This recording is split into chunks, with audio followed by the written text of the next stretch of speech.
नमस्कार, हाजिर है टैक्स गुरु, टैक्स से जुड़े आपके हर सवाल का जवाब लेकर। मैं हूं प्रियंका संभव। हम आपके लिए टैक्स को बनाते हैं आसान ताकि आपकी टैक्स प्लानिंग में ना रहे कोई कमी। और आज आपकी परफेक्ट टैक्स प्लानिंग में हमारी मदद करने वाले हैं टैक्स एक्सपर्ट अमिताभ सिंह। और अमिताभ जी के लिए हमारे पास है ढेरों सवाल, लेकिन उनसे सवाल पूछे उससे पहले बताते हैं आज के शो में हम किन बड़े मुद्दों पर फोकस करने वाले हैं।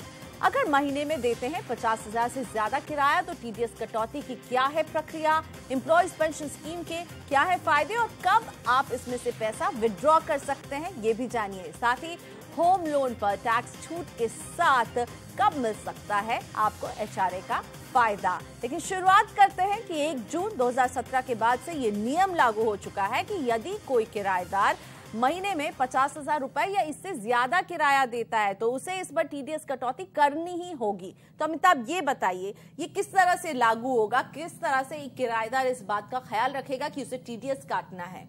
प्रियंका, पहले तो ये देख ले कि ये किन किराएदारों पे है। ये इंडिविजुअल और एचयूएफ पे लागू होता है जो कि किराया देते थे। पहले उन्हें टैक्स एट सोर्स नहीं काटना पड़ता था, पर 1 जून 2017 से ये नया सेक्शन आया है, सेक्शन 194 IB आया है, जिसमें अगर महीने का किराया 50,000 रुपये से ज़्यादा है तो उस पर 5% टीडीएस उन्हें काटना पड़ेगा।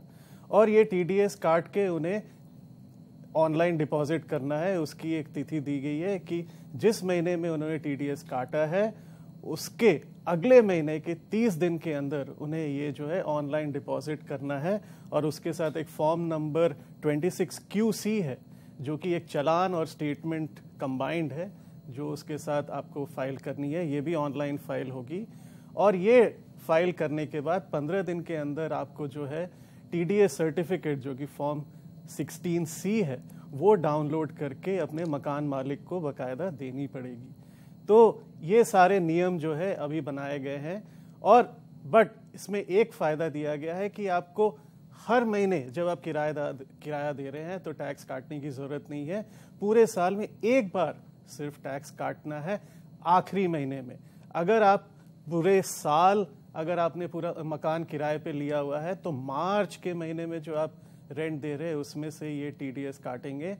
अगर आप किराया जो है पूरा मकान जो है साल के बीच में आप छोड़ रहे हैं तो जो आखिरी महीना है जब आप वो मकान छोड़ रहे हैं तो उसमें टीडीएस काटेंगे। तो हर महीने आपको काटने की ज़रूरत नहीं है, साल में एक बार काटना है, पर उसको बाकायदा काट के डिपॉजिट करना ना भूलें। बिल्कुल, ये क्लैरिटी अच्छी थी क्योंकि हर महीने रेंट तो हर महीने जाता है लेकिन आप टैक्स एक बार साल में काट सकते हैं। लेकिन अमिताभ जी, अगर किसी ने किसी वजह से ये टैक्स नहीं काटा या फिर काट करके जमा नहीं किया तो ऐसे केस में क्या जुर्माना, सजा कुछ हो सकती है?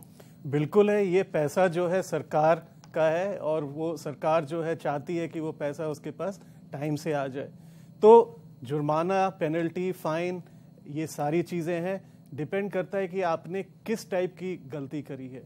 अगर आपने काट लिया है, टीडीएस काट तो लिया पर जमा नहीं कराया, भूल गए, रह गया, सबसे बड़ा जुर्माना इससे जुड़ा हुआ है। और मैं इस चैनल के माध्यम से ये सतर्क करना चाहूँगा कि ये गलती ना करें।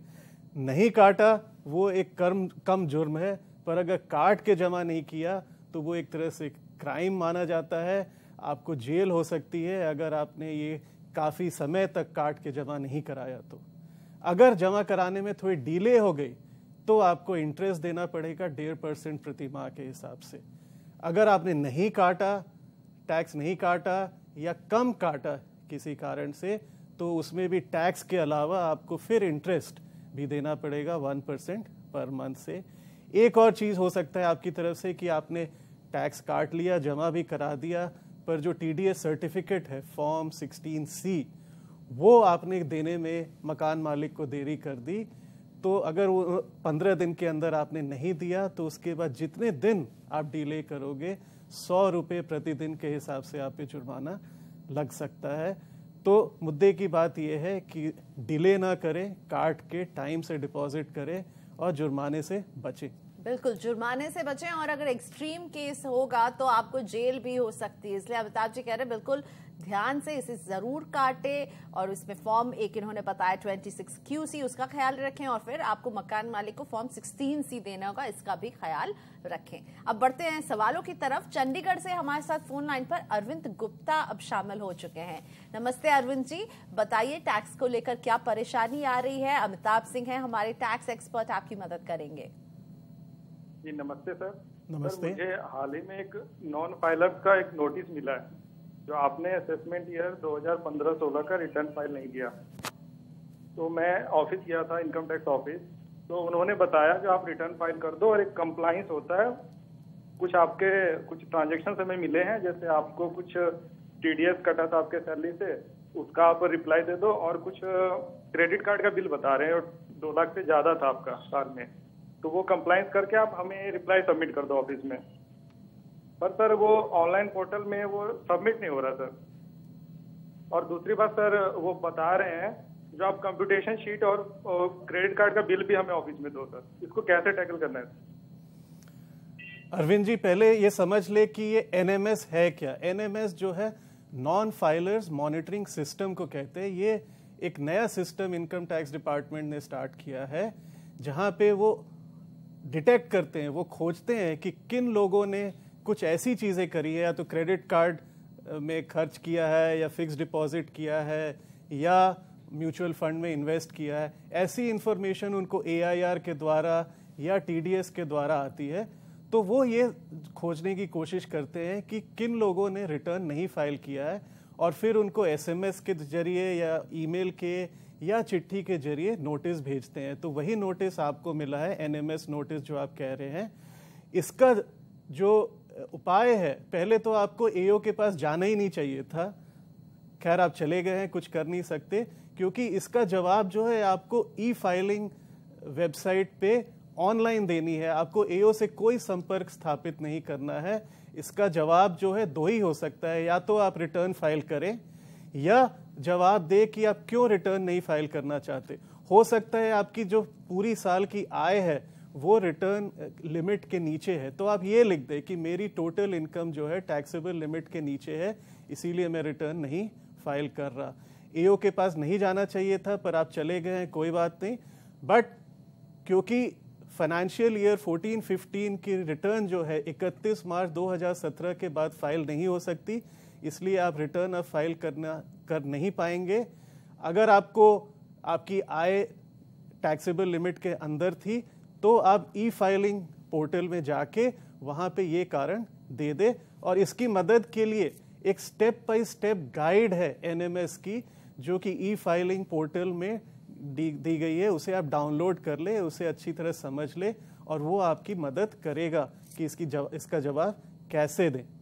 तो NMS को समझिए और यहीं पर आपके सारे सवालों का जवाब आपको मिल जाएगा। अरविंद जी, बढ़ते हैं अगले सवाल की तरफ। बोकारो से अब हमारे साथ सुदेश वर्मा जी जुड़ चुके हैं। नमस्ते सुदेश जी, स्वागत है आपका टैक्स गुरु में, पूछिए अपना सवाल। नमस्ते मैम। नमस्ते अमिताभ जी। नमस्ते। मुझे ये जानना है, मेरा बेटा एक्चुअली सिंगापुर गया हुआ अपनी समर ट्रेनिंग के लिए फॉर 3 मंथ्स, तो वहाँ पे उसे $1500 पर month as a training amount मिल रहा है, around 2010 lakh rupees in 3 month में मिलेगा। तो ये वहाँ पे उससे टैक्स नहीं लग रहा है, इंडिया में वो टैक्सेबल नहीं है, उसकी कोई और अदर इनकम भी नहीं है, इंडियन स्टूडेंट। तो मुझे ये जानना, चूंकि वो फॉरेन विजिट किया तो इसलिए उसके लिए ITR फाइल करना होगा 1/6 रूल के तहत। सुदेश जी, क्योंकि उसकी वो इंडिया के बाहर गया, पर 90 डेज रहने के बाद आ गया, और मैं ये मान रहा हूँ कि वो फिर बाकी पूरा साल जो इंडिया में रहेगा, तो उसका जो रेसिडेंशियल स्टेटस है वो रेसिडेंट का ही रहेगा। इसका मतलब है कि इंडिया में उसे जो भी आय हुई है, चाहे इंडिया के बाहर हुई है या अंदर हुई है, हाँ, वो इंडिया में टैक्सेबल होगा। अगर उसके पास और कोई आय नहीं है, 2,10,000 के अलावा और कोई इनकम नहीं होती, तो इसका मतलब उसका जो है स्लैब के नीचे इनकम है, टैक्सेबल नहीं है, तो उसे रिटर्न फाइल करने की ज़रूरत नहीं है।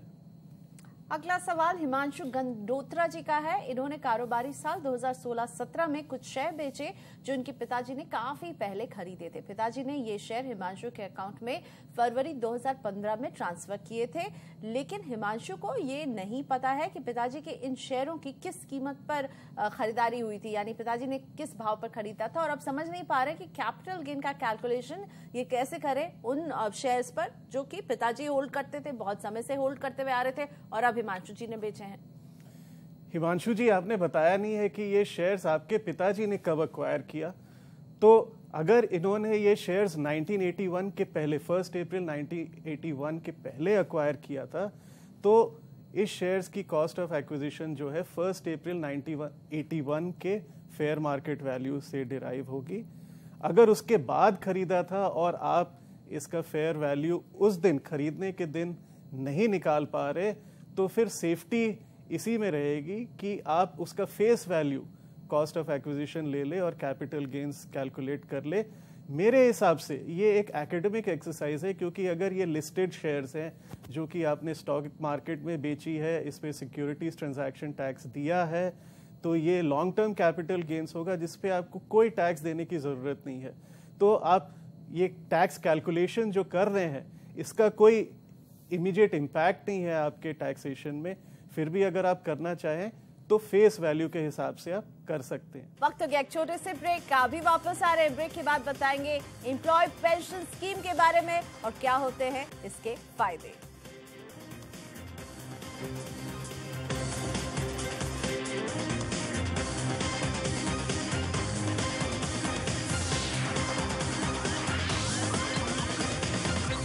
Welcome back. आप देख रहे हैं टैक्स गुरु। ज्यादातर नौकरी पेशा कर्मचारियों के ईपीएफ के अलावा ईपीएस यानी एम्प्लॉय पेंशन स्कीम के अकाउंट भी होते हैं, लेकिन ईपीएस अकाउंट के बारे में बहुत कम लोग जानते और समझते हैं। तो आज समझते हैं। अमिताभ जी, ईपीएस बताइए कैसे ये काम करता है, क्या इसका फायदा होता है, और अगर कोई जब नौकरी छोड़ता है तो क्या ये ईपीएस से भी पैसे विड्रॉ किए जा सकते हैं? प्रियंका, लोग ईपीएस के बारे में बहुत ज्यादा नहीं जानते, तो उनको सबसे पहले जानना चाहिए कि जो ईपीएफ में कंट्रीब्यूशन होता है 12% आपकी सैलरी से कटता है, 12% आपके एम्प्लॉयर कंट्रीब्यूट करता है। जो एम्प्लॉयर का कंट्रीब्यूशन है 12%, उसका 8.33% हिस्सा जो है आपके ईपीएस एम्प्लॉयज पेंशन स्कीम में चला जाता है। हाँ, ये पूरा नहीं जाता, 15,000 तक की कैपिंग है इसकी। तो एक तरह से अगर आपकी सैलरी 15,000 से ज़्यादा है तो 1250 रुपये महीना जो है ईपीएस में चला जाता है। ये आपके ईपीएफ की तरह नहीं है। ईपीएफ में है कि आपका पैसा जमा हो रहा है, आप उसको देख सकते हैं कि वो बढ़ रहा है, उस पे इंटरेस्ट भी मिल रहा है, और वो आप अलग अलग समय पे और अपने रिटायरमेंट में निकाल सकते हैं। ये जो है पेंशन स्कीम है, इस पे आपको इंटरेस्ट भी नहीं मिलता, और ये पैसा जो है निकालने की अलग प्रक्रिया है। अगर आपने 10 साल तक की नौकरी कर ली है और इसमें कंट्रीब्यूट कर दिया है तो उसके बाद आप निकाल नहीं सकते। आपको जो है ये पेंशन के द्वारा या तो 50 साल की उम्र में early pension scheme, early retirement के बतौर, या 58 ईयर्स पे रिटायरमेंट के बतौर मिलेगी, और ये पेंशन आपको मिलती रहेगी अब टिल डेथ, और डेथ के बाद अगर आपके डिपेंडेंट्स हैं तो उनको मिलती रहेगी। हाँ, अगर आपका आपने नौकरी छोड़ी है और अभी आपकी 10 साल तक कंटिन्यूअस सर्विस नहीं हुई है, तब आप एक फॉर्मूला के बेसिस पे कुछ पैसे इसमें से निकाल सकते हैं। वहाँ भी आपको चॉइस है कि आप पैसे ना निकालना चाहे तो एक स्कीम सर्टिफिकेट आप ले लें, और जब आपको दोबारा नौकरी मिलती है तो फिर वो कंट्रीब्यूशन जो है दूसरे एम्प्लॉयर में ट्रांसफ़र हो जाती है, और फिर वहाँ से फिर गिनती शुरू हो जाती है, और इस तरह एक रकम बनती जाती है जिसमें से आपको पेंशन मिलता रहेगा। कभी भी लमसम अमाउंट आपको नहीं मिलेगा अगर आपने 10 साल की नौकरी कर ली है। और अब रुक करते अपने दर्शकों के सवालों का। हरियाणा के करनाल से तरुण कुमार हमारे साथ जुड़ चुके हैं। स्वागत है आपका तरुण, पूछिए अपना सवाल। नमस्कार मैम। नमस्कार। हेलो जी नमस्ते, आपकी आवाज बिल्कुल क्लियरली आ रही है, और आप एक स्टूडेंट है तरुण, मैं देख सकती हूँ।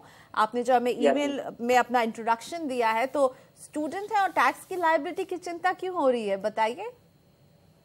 मैम मैंने टीवी चैनल से 1 लाख रुपए का कैश प्राइज जीता था, तो उन्होंने मुझे बेनिफिशियरी अकाउंट से पेमेंट किया। तो जो टैक्स काट के उन्होंने पेमेंट किया वो 69,100 किया है। तो मैं ये जानना चाहता था कि मुझे ये रिफंड मिलेगा या नहीं, क्योंकि मेरी किसी और सोर्स से इनकम नहीं है, इसलिए। तरुण जी, पहले तो मुबारक हो, आपने 1 लाख रुपए जीता। आज तक मैं कुछ नहीं जीत पाया हूँ, ऐसे हमेशा अप्लाई करता रहता हूँ कॉन्टेस्ट में, पर कभी भी कुछ आया नहीं है, तो मुबारकबाद। पर आपके लिए मेरे पास कोई अच्छी खबर नहीं है। जो टैक्स कट गया है वो टैक्स कटा ही रहेगा, क्योंकि कानून के हिसाब से, इनकम टैक्स के हिसाब से, अगर कोई भी प्राइज मनी आपने किसी TV show, card game, lottery, इस तरह के किसी भी प्रतियोगिता में अगर आप जीतते हैं तो उसमें जो है टैक्स 30.9% आज के डेट के हिसाब से जो मैक्सिमम टैक्सेबल है वो आपको देना पड़ता है। आपको इसमें स्लैब का एडवांटेज या एग्जेम्पशन लिमिट का एडवांटेज नहीं मिल पाएगा। तो जो 69,100 आपको मिला है उसे आप इंजॉय कीजिए, बाकी सरकार के नाम है। यानी कि बस आपको फायदा यही हो रहा है कि आपने प्राइज मनी जीती है, टैक्स तो देना ही पड़ेगा तरुण इस पर। अगला सवाल पूछने के लिए कानपुर से श्याम गुप्ता हमारे साथ जुड़ चुके हैं। नमस्ते श्याम जी, पूछिए अपना सवाल। हाँ जी मैडम, ये हम लोग ITR दाखिल करते हैं जो ये, तो इसमें जैसे बैंक की डिटेल देनी है तो सारे ऑप्शन ओके हैं, और हमारा पोस्ट ऑफिस में सेविंग अकाउंट है, ठीक है? आप सुन रहे हैं जी? हाँ, तो पोस्ट ऑफिस सेविंग अकाउंट है, तो उसमें उसकी डिटेल मुझे भरनी है ITR में। तो उसको मैं मेंशन कैसे करूँ? क्योंकि IFSC कोड जो होता है वो पोस्ट ऑफिस में नहीं होता है, और बिना उसके जो है वो आगे प्रोसीड नहीं होती ITR, बिना IFSC कोड के। तो मैं उसमें दिखाना चाहता हूँ, तो उसमें कैसे दिखाऊं? श्याम जी, आपका सवाल बिल्कुल सही है कि आपको जो है इनकम टैक्स रिटर्न में ITR में सेविंग्स अकाउंट की डिटेल, सारे बैंक अकाउंट की डिटेल देनी है, जिसमें IFSC कोड भी भरना है। मैंने पता किया था, ये सवाल के कारण मैंने भी फ़ोन किया पोस्ट ऑफिस डिपार्टमेंट के पास पता करने के लिए। तो उन्होंने जो मुझे गाइडेंस दी है वही मैं आपसे शेयर करना चाहता हूँ। उन्होंने कहा कि हर पोस्ट ऑफिस की एक SOL ID होती है, जो कि आप अपने पोस्ट ऑफिस से पता कर सकते हैं, और वो SOL ID जो है IFSC कोड के जगह पे आप भर सकते हैं, और इससे जो है आपकी रिटर्न फाइल हो सकती है। IFSC कोड अभी तक जो है वो पोस्ट ऑफिस को नहीं दी गई है। हाँ, आगे क्योंकि उन्हें पेमेंट्स बैंक की हैसियत मिली है तो शायद आगे कोई और जरिया हो, पर अभी रिटर्न फाइल करते समय आप वो SOL ID पता करके वो भर दें तो आपका काम हो जाएगा। तो श्याम जी, आपको SOL ID पता करना होगा उस पोस्ट ऑफिस में जहां आपका ये अकाउंट है, और उसको आप अपने रिटर्न में दिखा सकते हैं। लेते एक छोटा सा ब्रेक यहाँ पर। जब ब्रेक के बाद आएंगे तो पूछेंगे कि होम लोन पर टैक्स छूट के साथ कब मिल सकता है आपको HRA का फायदा भी।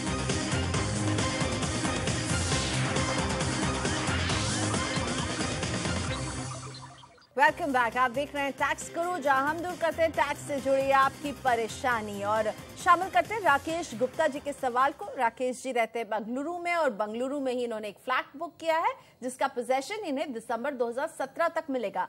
राकेश जी ने इसके लिए होम लोन भी लिया है। अब राकेश जानना चाहते हैं कि वो जब तक इस फ्लैट में नहीं रहते, यानी ये ऑलमोस्ट पूरा साल अब जितना बचा है, क्या वो HRA क्लेम कर सकते हैं? साथ ही क्या उन्हें होम लोन के ब्याज और उसके प्रिंसिपल अमाउंट दोनों पर जो है टैक्स छूट मिल जाएगी? राकेश जी, आपका जो पहला सवाल है कि क्या आपको HRA की छूट मिलेगी या नहीं, इसका बहुत आसान जवाब है कि हाँ, बिल्कुल मिलेगी, पर तभी तक मिलेगी जब तक कि ये फ्लैट तैयार नहीं हो जाता है। फ्लैट एक बार तैयार हो जाता है तो अगर आप मूव नहीं करते, आप सोचते हैं कि थोड़े दिन बाद जाएंगे, पर उस दौरान आप HRA नहीं ले सकते। पर जब तक फ्लैट तैयार नहीं है, अगर आप किराए मकान में रह रहे हैं और HRA मिल रहा है तो आप उसका छूट ले सकते हैं। दूसरा जो सवाल है उसका भी जवाब बहुत आसान है। आप सेक्शन 24 के अंतर्गत 2 लाख रुपए तक की इंटरेस्ट की छूट ले सकते हैं, और 80C में प्रिंसिपल रीपेमेंट के लिए भी छूट ले सकते हैं, पर उसका जो ओवरऑल लिमिट है 1.5 लाख का, उसमें कायम रहना पड़ेगा। और 80C के अंदर जो प्रिंसिपल रीपेमेंट की छूट है वो मकान कंप्लीट होने के बाद ही आप ले सकते हैं। अगला सवाल पंजाब के मोहाली से मुनीश कुमार पूछ रहे हैं। इनकी बेटी की उम्र है 18 साल और ये उसके बैंक अकाउंट में अपने बैंक अकाउंट से 50 लाख रुपए गिफ्ट के रूप में ट्रांसफर करना चाहते हैं। मुनीश जी जानना चाहते हैं क्या इस रकम का इस्तेमाल एफडी कराने में हो सकता है और इसमें इनकम टैक्स के किसी नियम का उल्लंघन तो नहीं हो रहा होगा? मुनीश जी, आप बिल्कुल करा सकते हैं क्योंकि आपकी बेटी 18 साल की हो चुकी है, बालिग है, तो आप उनको गिफ्ट के बतौर 50 लाख रुपए दे सकते हैं। कोई क्लबिंग नहीं होगी। उस एफडी से जो आमदनी होगी वो आपकी बेटी के हाथ में टैक्स होगी, आपके हाथ में नहीं होगी। कोई गिफ्ट टैक्स का चक्कर नहीं है। पर हाँ, क्योंकि रकम ज़्यादा है तो एहतियात के तौर पे यही आपको एडवाइस दूंगा कि एक प्रॉपर गिफ्ट डीड बना ले जो 2 विटनेस के साथ साइन करा ले, ताकि आगे रिकॉर्ड रहे कि ऐसा गिफ्ट आपने दिया था। अमिताभ जी, बहुत धन्यवाद, आपने वक्त निकाला हमारे शो के लिए, हमारे दर्शकों की मदद की।